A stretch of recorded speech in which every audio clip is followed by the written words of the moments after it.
Israel sent several messages in its retaliation strike overnight. The ethanol industry is ready for some good news from EPA today.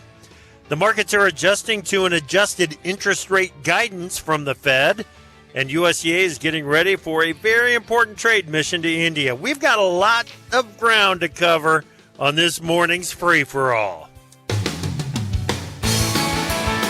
Live from the weekly wrap-up convo via Farm Journal broadcast, this is AgriTalk.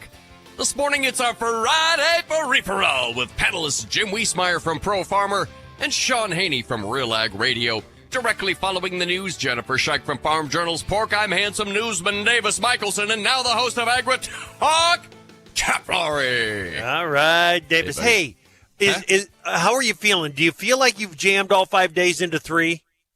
I actually kind of do. Yes. Good. Yes. Good. Well, that's what work tries to do to you. That's right. That's how they get you. Yeah. Mm-hmm. Yeah. Mm-hmm. Even though you've got a couple of days off, it doesn't really feel like it. Honestly, I'm heading into Friday feeling horribly behind schedule on some projects. See, that's what work tries to do to you. Yeah. So, look, work wins. Work wins. Every time. The house wins. House always wins. Don't bet against it. Do not bet against it. All right. Hey, welcome to AgriTalk. I'm Chip. That is Davis. We've got the free-for-all coming. I'm looking forward to the free-for-all, but Jennifer Scheich, the editor at Farm Journal Pork, has got some interesting perspective that she's bringing in. It's particularly interesting after the conversation that we had with Don Close yesterday afternoon about efficiency in the farrowing house and the record number of pigs saved per litter. Mm-hmm. So you'll see what we're getting at. It's two very different perspectives on that number, and Jennifer's going to bring some perspective on pre-wean mortality. Awesome. When we get started here. And like I said, we've got the free-for-all. Jim Wiesemeyer, Shaun Haney. The varsity team feels like it is pumped up and ready to go this morning with a long list of items that we need to get to. Crude oil was lower this morning. It's turned back to the upside on that Israeli action. And we've got a lot of other ground that we need to cover today. Get us started, man. We'll start with the National Weather Service weather outlook. Scattered showers and thunderstorms push into the central and southern Appalachians and southeast today. Wet snow and wintry mix over the central high plains on Saturday as heavy rain threat develops over parts of Texas and the lower Mississippi Valley. Unseasonably warm across much of the south and southwest as below average temperatures expand throughout the Great Plains and the Midwest. Chip, we've also got some USDA daily export sales activity to report here. I'll go with the short version. 216,500 metric tons of corn for delivery to Mexico. Is split between the 23-24 and 24-25 marketing year. Most of that for the 24-25 year. And then we've got 121,500 metric tons of soybeans for delivery to unknown destinations. There again, we've got it sort of split, with the majority of it going for the 24-25 marketing year, Chip. Yeah, because of the pattern in the delivery periods on this stuff. On this one, I would say that unknown destinations on those soybeans is probably Mexico. They're a value buyer. They're in there buying. They know what kind of an opportunity they've got in front of them right now. Mexico plays the unknown card, too, sometimes? Oh, sure. Absolutely. Wow. Well, U.S. mortgage rates have surged past 7%, and home sales in March posted their largest monthly drop in over a year. Though mortgage applications to purchase a home rose 5% last week compared to the previous week, according to the Mortgage Bankers Association, affordability is weakening. Chip, there's that affordability question. Well, yeah, and the question about interest rates, many would-be home buyers may have been waiting on the sidelines for that interest rate, one of the 6 interest rate cuts that was talked about earlier this year to take place before they stepped up and bought. But after the Fed, Chairman Powell this week said, you know what, maybe interest rates are okay where they're at for now. That may get some of those that are waiting in the house buying market to go ahead and make the move because they know that interest rates aren't going to change a whole lot.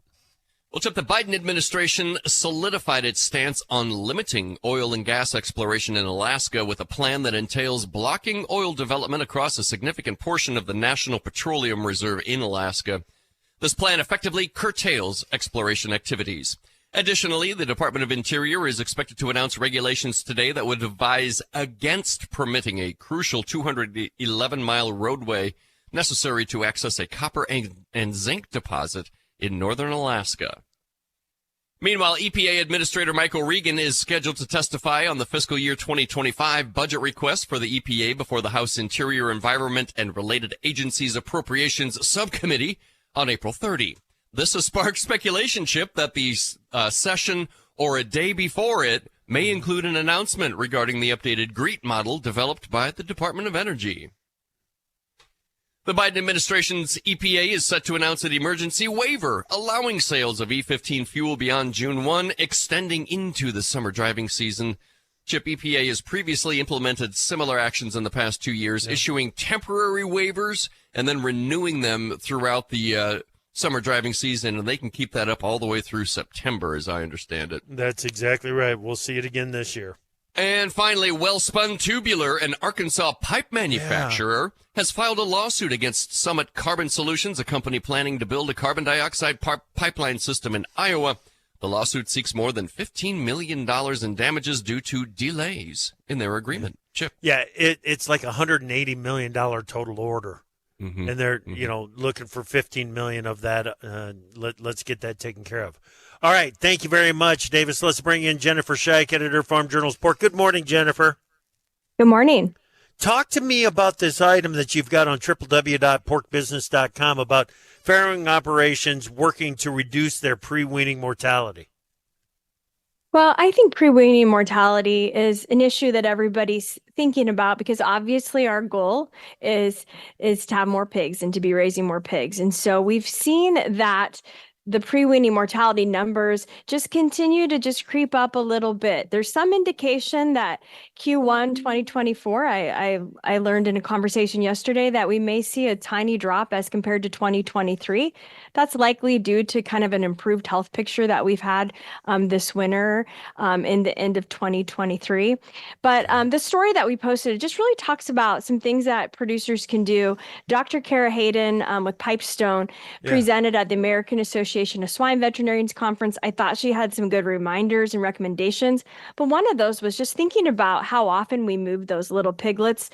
Sometimes it's a common practice to move them to a foster sow if needed, if we need to kind of, spread around those numbers. But every time we do that, we're opening them up to some new challenges as far as possible pathogen introduction, but also re-going through that hierarchy and the T order. And so she just said, that's one thing to consider, how often we really move those piglets. Also, take a look at, are they getting the colostrum that they're supposed to be getting? That's so key for getting them off to a good start and helping them continue to go about and get on a better consumption pattern. Yeah. And then also just being able to track that pre-wean mortality data in real time so we know when problems are starting, we can get in and fix them faster. Yeah, that's really good. All these efforts to reduce the pre-wean mortality when from the market's perspective, we're looking at a record number of pigs weaned per litter, and it's offsetting lower farrowings. It's very interesting. Jennifer, thank you. Thank you.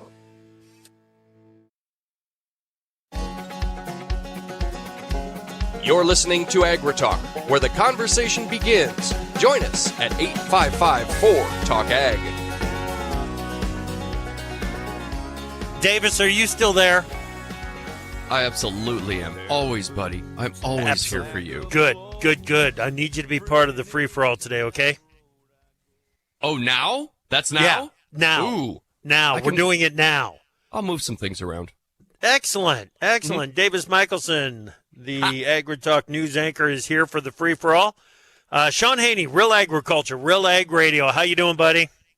Chip, I am doing fantastic. It's great to be back. Good. Glad that you are here. Okay, so what'd you learn in this last week about, stay away from the obvious stuff that we're going to be talking about. What did you learn on the periphery? Well, I think the biggest thing that I learned was that, the farmer is really Oh man, on the periphery. Well, on the periphery outside of the U.S., we had a Yeah. Canadian budget tabled this week from our federal finance minister, and some big time changes to capital gains Hmm. taxes, which has a lot of people in the business community super concerned. Increased spending and increased taxation does not lead to a very competitive Canada going forward, in my opinion, Chip. No, no. And that increased spending is something that's got a hold of all of us It's like a in drug, it really, is. right? Yes. And to be fair, it's easy to be critical of governments for you're like, why can't you get your spending under control? But does the voter want it? Because that's a real question, and it's hey, we need to get spending in order as long as it doesn't impact me. It's all those other Yep. guys we need to be Yep. dealing with. Yep. That's the trouble, right? I hear you. I hear you, man. Absolutely. We deal with that is the big question that we've been dealing with over the past 3 weeks, trying to grab hold of some answers on that. And by 3 weeks, I mean just here on the show, we've been Yeah. trying to figure it out. So it's really, really difficult. Let's bring in Jim Wiesemeyer, Pro Farmer Policy Analyst. How you doing, buddy? Pretty good. I'm in Charlottesville, Virginia. Beautiful country, great weather, and I've been with the Virginia Cattlemen's Association, Chip. All right. What'd you learn? Oh my goodness. Good news here. Virginia passed a verified meat bill as being bred, born, raised, and processed in Virginia. They're pulling out all stops to get a processing group down here. So I think that's good news. They're helping themselves. Yeah, it's not the first. I believe that. Oh, what other state has got a Well, certified? Oklahoma be Oklahoma. certified after that. Yes. Yeah, interesting. Interesting. Chip, Virginia also in the news this week too. Governor Youngkin passed a new law where in Virginia, first state where schools can pay college athletes directly. There no longer needs to be an NIL collective. Basically, Really? university pays the athletes. Yeah, more of that coming too. More of that is coming for sure. For sure. I don't think there's any question about that. Yeah, and when it comes to athlete pay at the college level, it's with all the transfer portal and everything, it's just a completely different game than what I was used to, than what it was 5 years ago. Even it's just incredible how quickly that is happening. Hey, Jim, on the Virginia certified beef, it's got to be processed in Virginia too, I believe, which brings up a point on social media this week. People's Company is going to be taking sealed bids on a beef processing plant in Comanche, Iowa. Showed up on social media. Several people tagged me on this thing. It's like 60 head per week is per week. I said per week, and I'm not too sure if it's not per day. Anyway, it's a small to medium sized processing facility. It's one of those facilities. It was built in 2022, Jim. And it's one of those facilities that was I would assume was built with some of the funding, some of the grants through USDA that put out there to increase competitiveness and increase capacity in slaughter or shackle space to get rid of some of the antitrust issues in cattle processing. And here it is. It's on the auction block. Yeah, now down here, there's a small processor now that they don't do much. I think 120 a week or day, like you said. I'm not quite sure I remember that. But this will probably be more of a co-op, and that's even, I think, better for livestock producers in this regard, Chip, because then they can help benefit from some of the profits. I just think it's a good move on their part. Yeah. Yeah, interesting. Yeah, this is part of the issue in the beef industry that we have talked about so much as we were building up slaughter capacity and increasing shackle space, and the investment was being made in the small to medium size processing plants at the same time that our total availability of cattle numbers is going down. Had the trends going in opposite directions. I love the fact that there's more shackle space out there. Don't get me wrong. And I hope and pray that they all make it. It's just that it's going to be really, really tough sledding. Here's another little nuance, Chip, that I picked up. You would think that with a declining cattle inventory, the industry has been worried about checkoff funds being low. Yeah. And lower. But imported beef is up, and they have to pay that checkoff fee. Yep. So they actually 2023 checkoff funds were higher than they expect due to that due to the imports. I'll be darned. Absolutely. Okay. What's number one priority in Congress right now, Jim? Is it? It's certainly not Farm Bill. I get that, but is it the aid packages? What's going on? Ukraine Ukraine, Israel, Taiwan aid package. It will be approved on Saturday, but you had a favorable vote for the rule just maybe half an hour ago, Chip. That once again in the House showed that to get anything done, you need the Democrats to get through a rule. Well, that doesn't sound good for Speaker Johnson. Well, they'll be huffing and puffing on him, but I don't even think the rebels want to. Well, there's a couple maybe, but the Democrats will probably come in and help him out as well on this one. Now that's still conjecture at this point, because once they get the Ukraine bill, we'll have to see if they follow through. But I think the last thing that the Republicans do, if they want to win elections, is to defeat the current speaker. If they do, then I would personally change my odds that the Democrats would win the House, because that would be the last straw for a lot of people. Just frustration. Impeccably bad timing. Yes. And when you listen to Representative Green, she talks about how, like, I don't care if we have like a rotating, this happens all the time. I can't remember how she exactly put it. It's just like, I don't know if that's really in touch with how many Americans feel. And at some point, like, you get tired and exhausted from some of the chaos, and like you're like, okay, this already is the most ineffective Congress maybe in the history of DC, and so do you want to make it worse? I don't know. And if you look at the Ukraine package, a significant amount, depending on which report and how it's allocated, a significant amount of the money, upwards of half, is going to be spent on replenishing U.S. supplies. Right. And so some of this is, and I heard some lawmakers talk about how this Ukraine aid is not just a blank check to Ukraine. It very much ties to U.S. jobs. Yeah. But here's where some frustration comes in, because I'm in cattle country here.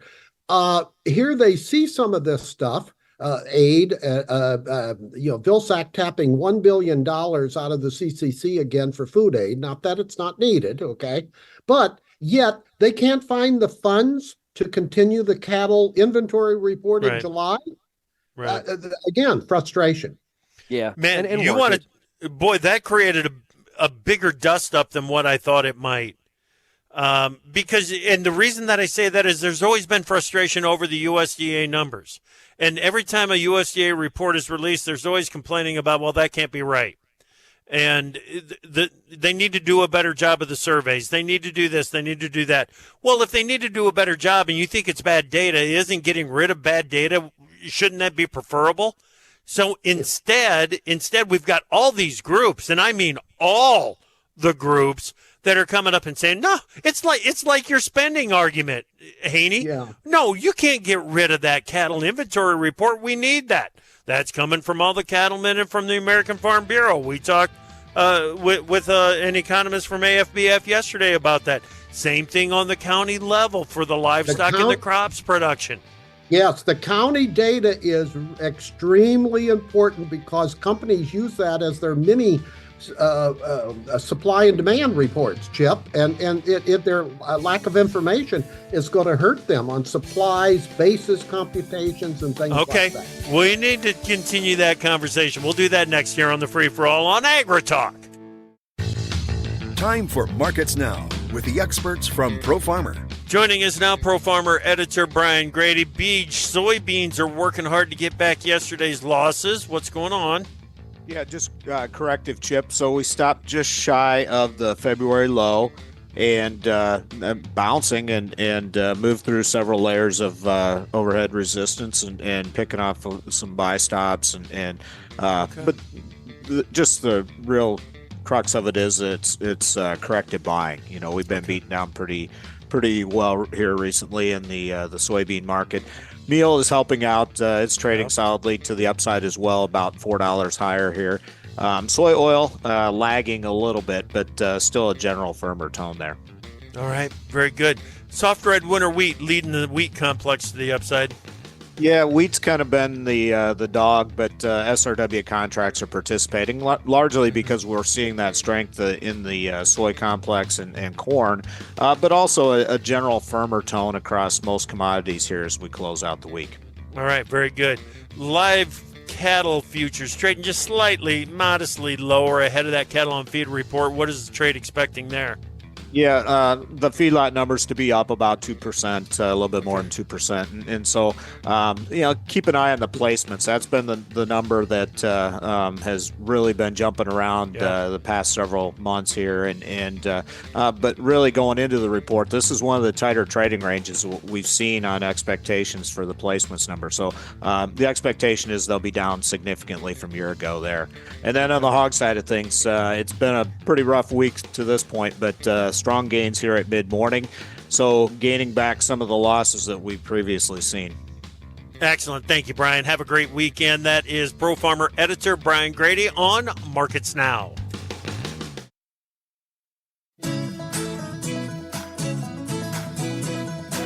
Opinions expressed on AgriTalk do not necessarily reflect the views of Farm Journal Broadcasting, affiliate stations, or sponsors. On your favorite radio station or your preferred digital device, AgriTalk is live every weekday. Welcome back to AgriTalk. I'm your host, Chip Flory. Glad that you are with us on this Friday free-for-all. Davis Michaelsen is here. We've got Pro Farmer Policy Analyst Jim Wiesemeyer, Real Agriculture, Real Ag Radio's Shaun Haney. Jim, so much of the criticism about ending those surveys, the July cattle inventory, the county level crop and livestock production estimates, and then the objective yield surveying on cotton. So much of that criticism is pointed straight at USDA's NASS, but NASS is deflecting it right over to Congress and saying, listen, if they would have given us timely funding instead of, putting it off and putting it off and putting it off, and adequate funding, that these surveys would be done. So is it a chicken or an egg kind of scenario? No, I think it's partially correct. In NASS. Now, I think Vilsack has a lot of flexibility to move, in fact, in billions of dollars around. And I would question this, Chip. All the other agencies, the Commerce, Labor Department, they were affected by this budget drag out too. Have I seen any cancellations from them? I don't think so. Mm-hmm. So why is NASS different? Yeah, I think the answer there would be the delay in the funding, because some of these the survey work would have already been started on a lot of this, but they didn't have the funding up front to even start the survey work on the things that needed to be done. I know that can't apply to all of it, cannot, but they would argue that it's a timing issue as well. I'm sure they would. Okay, let's move on. Ethanol is supposed to get some good news today, right, Jim? Summertime E15? We got it. We got it as Davis was reading the news. EPA did in fact clear the summer E15 sales. We knew it was coming and we finally got it. And you can tell it was expected because now the biofuel groups within a nanosecond after this announcement are putting out their release. Yeah. Oh, yep. Okay, now I see them. There's the corn growers. There's the Renewable Fuels Association. There's Growth Energy. I opened up my email, and there it all is. You're exactly right, dude. They were more than ready for this, and I think the market was more than ready for it, wasn't it, Haney? Yeah, and Chip, I listened to the Farmer Forum from Wednesday. Yeah. And the comment was made that, we got to be patient with the details on this GREET model. I'm kind of shifting here a little bit, but Yeah. I as I heard that, I was just kind of like, well, how long? Yeah. Like, what? This is something that many of us expected to be announced at Commodity Classic. Yeah. We're a ways away from Commodity Classic now. Darn right. And he taught and Secretary Vilsack talked about how soon, like what kind of soon? This is like when hey kids, make sure you make your beds. Oh, I'll get to it soon. Like, right. This is I just kind of feel this is really unacceptable and leaving people really hanging here. And it the longer this goes on, the worse I feel it looks to how this is going to sit with the ethanol industry when the details do come out. Yeah. Yeah. Jim, the final details on the GREET model, at least there is an event out there now that I think we can anticipate the final adjustments on the GREET model are going to be out before EPA Administrator Regan goes before Congress, right? I totally agree. Yeah, high odds, Chip. Yeah. April 30th, he'll be in front of a subcommittee. And it could happen maybe a few days before. They usually leak it to Reuters, so we'll get the Reuters leak and it'll get out, and then Regan will be able to comment on it during the hearing. But this delay is causing policy impacts because of the Brazilian sugarcane ethanol is going to be the first feedstock used to produce SAF in this one plant. Well, what is it? I forget the name of it, but that's disconcerting. Yeah. Oh yeah.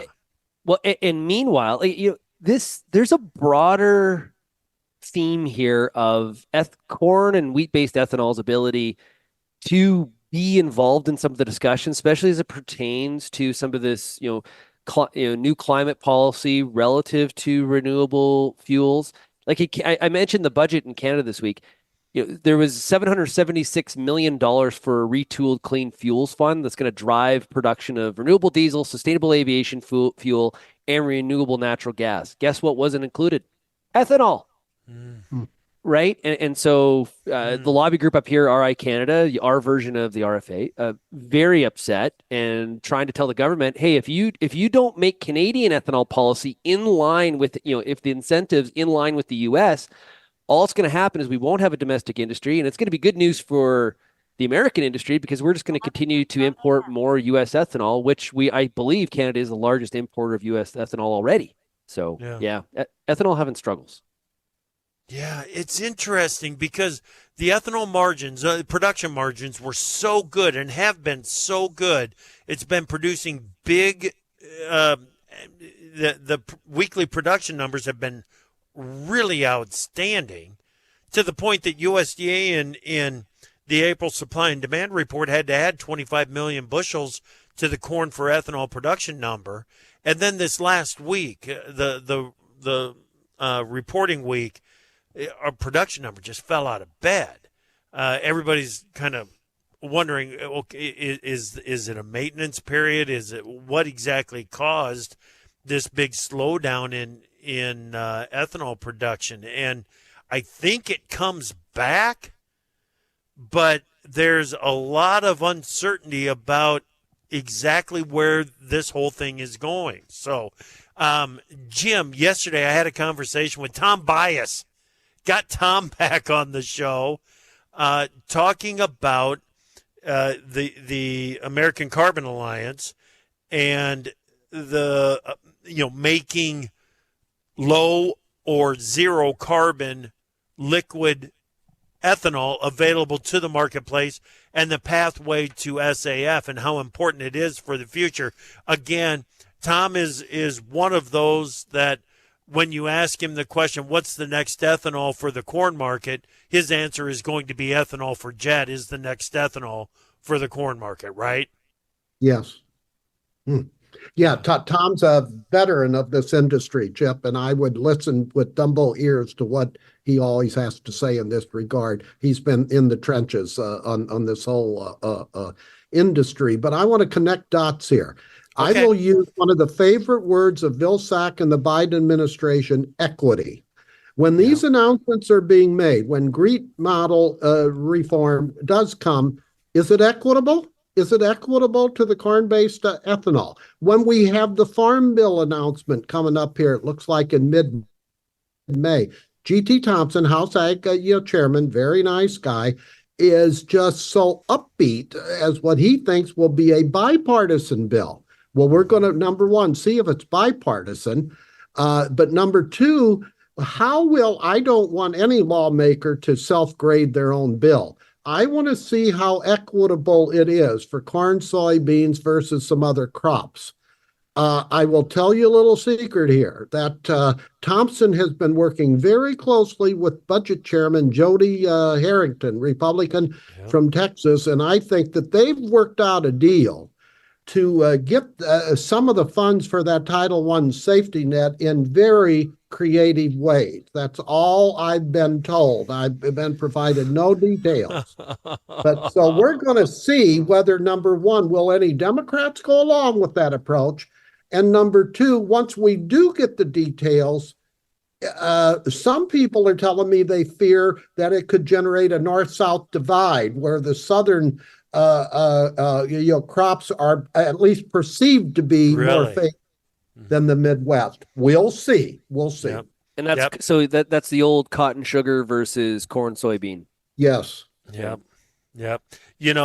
Jim, when you talk about creative funding for the Farm Bill, when it's just creative funding, my reaction is, oh man, that's clever. They figured it out. They figured out how to do it. When you say it's very creative funding for the Farm Bill, the first thing that I'm going to ask is it legal? Well, and that's where the rebels are some of the conservatives in the House Republicans.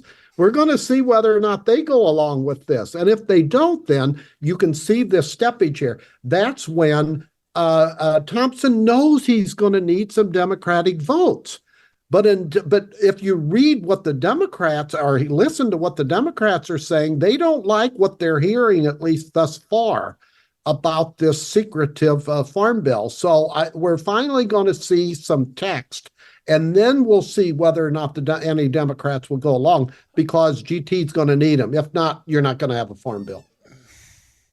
This has been going on for a long enough, I shouldn't say so long, for a long enough period of time for there to be any secrets left over this Farm Bill just astonishes me. There's some secrets here. I will tell you. That's all I'll be able to say. And what's the reason to have to be secretive about it? Is that because you're probably going to have to answer the question: is that legal? Okay. Or do they have support and things like that? But they're already starting to line up commodity lobbyist briefings next week. That's another signal that we should get. Now, they can always cancel briefings, okay? But that's a big signal. That is. That when they start bringing in the commodity groups to let them know what's going on. Hey, we'll wrap up the free-for-all on AgriTalk next.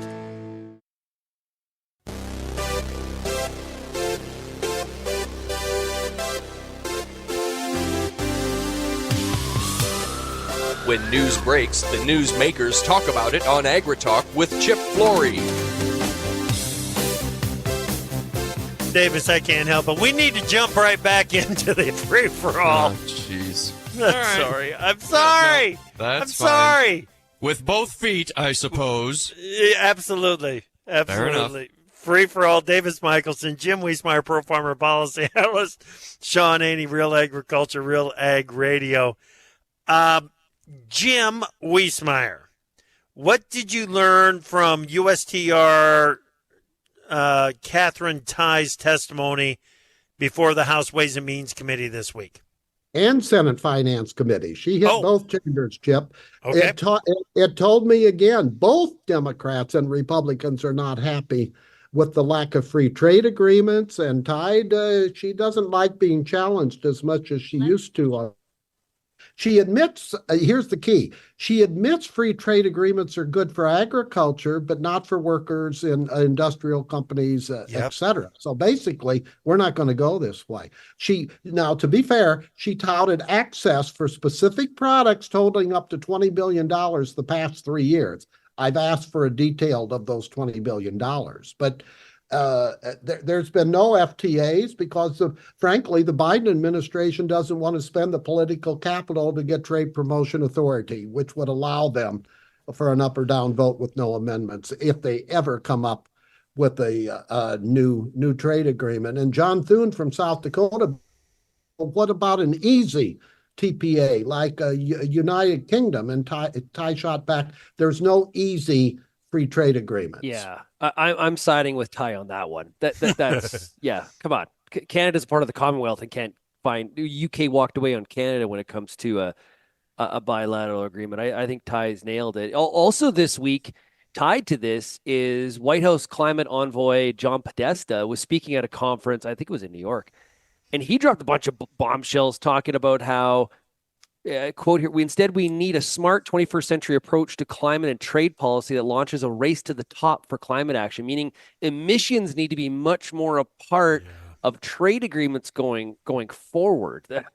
Obviously, that's dealing very much, though, with India and China. Of course, Chip, you did that interview earlier this week about the big trade envoy going to India.